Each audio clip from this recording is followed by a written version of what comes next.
Colonel. May I ask why you're here? Yes, you may. I'm here to have a rather important operation. That's why I'm here. But your shop steward, Miss Droopy-Draw, here, she went straight Miss Pettigrew is only temporary. You mean she might fall down? There's one there, isn't there? Isn't there? Which reminds me, Yes. I've seen your show. Show. No, show. What did you think of it? Disgusting. I find your innuendos self-indulgent and sociologically insignificant. Intellectual cow.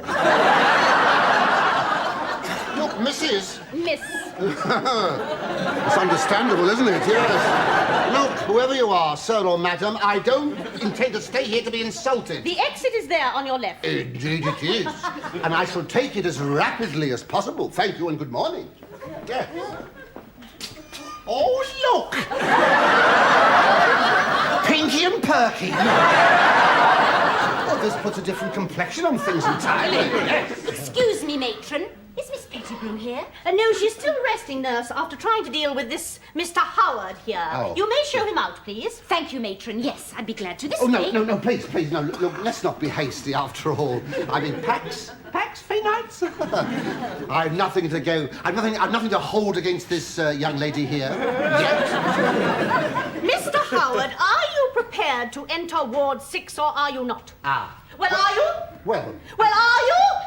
madam, must you raise your R's to me? Well, are you?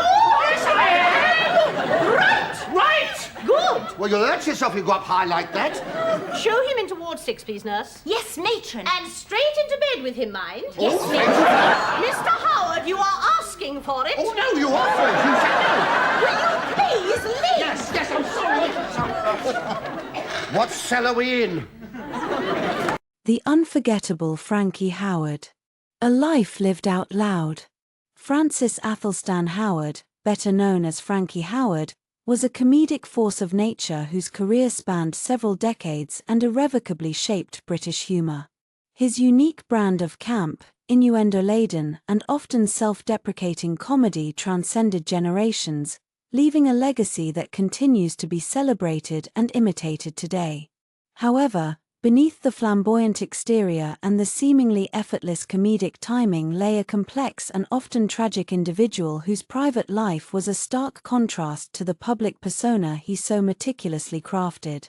Born in London on the 1st of November, 1917, Howard's childhood was far from idyllic. His father, a printer, was reportedly a strict and distant figure, and the family's financial situation was precarious. This early experience of insecurity and instability likely contributed to the development of his comedic persona, a nervous, self-effacing character who used humor as a shield and a weapon. He left school at 14 and embarked on a series of odd jobs, including working as a shop assistant and a cinema usher, before discovering his passion for performance. His early career involved various theatre roles and music hall appearances, honing his skills and refining his comedic style. He initially adopted a more traditional style of comedy, but it was his embrace of camp and his masterful deployment of innuendo that ultimately propelled him to stardom. His performances were characterized by a breathless delivery, a nervous twitch, and a perpetually flustered demeanor, often punctuated by double entendres that left audiences in fits of laughter. This seemingly accidental nature of his humor was part of its genius. The laughter came from the unexpected, the slightly twisted, and the undeniably suggestive. Howard's rise to fame was gradual but undeniable. His appearances on radio provided a platform for his unique style, and his performance in the radio series Much Binding in the Marsh cemented his reputation as a gifted comedian who could deliver both slapstick and subtly suggestive humor. His transition to television in the 1950s proved to be a watershed moment.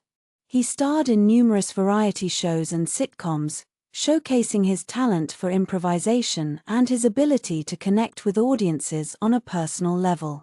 His appearances on shows like The Good Old Days and Sunday Night at the London Palladium were enormously popular, establishing him as a household name. The 1960s and 70s saw Howard at the peak of his powers. His television series Up Pompeii, a bawdy and irreverent take on Roman life, became a cultural phenomenon. The show, full of slapstick and suggestive dialogue, perfectly showcased his ability to deliver innuendo with a straight face, leaving the audience to decipher the subtext. His performance as Lucio, the hapless but endearing slave, cemented his status as a national treasure. The show's success was partly due to its daring and its willingness to push boundaries, reflecting a changing social climate and a growing appetite for more irreverent comedy. The series also became notable for its lavish sets and costumes, further enhancing the comedic effect. Despite his public success, Howard's personal life was complex and often shrouded in secrecy. He was famously discreet about his sexuality, living a life that was both flamboyant on stage and intensely private offstage. While he never publicly declared his sexuality, his camp persona and numerous insinuations in his act implied a gay identity, a fact largely accepted by the public and his peers. This aspect of his life was a source of both fascination and speculation, adding another layer to the enigmatic persona he cultivated. His relationships were often intense but short-lived and largely kept out of the public eye, contributing to the aura of mystery that surrounded him. The later years of Howard's career saw a shift towards more dramatic roles, demonstrating the breadth of his acting talent. While he continued to perform comedic roles, he took on parts that showcased his versatility and his ability to portray more nuanced characters. This willingness to explore different aspects of acting further solidified his reputation as a respected and versatile performer. Yet despite his success, his private life continued to be a source of loneliness and unhappiness. Frankie Howerd died on the 19th of April, 1992, at the age of 74. His death marked the end of an era in British comedy. He was a unique performer whose comedic timing, delivery, and masterful use of innuendo set him apart. His career spanned decades of significant social change, and his constant evolution reflected the changing landscape of British humour. Though his private life remained largely a mystery, the impact of Frankie Howerd on British comedy and entertainment is undeniable. He remains a beloved figure, remembered not only for his hilarious performances, but also for the enigmatic and fascinating character he was both on and off the stage. He was a master of his craft, a comedic genius who left an indelible mark on the British cultural landscape. His legacy continues to inspire and entertain, a testament to the enduring power of his unique and unforgettable style.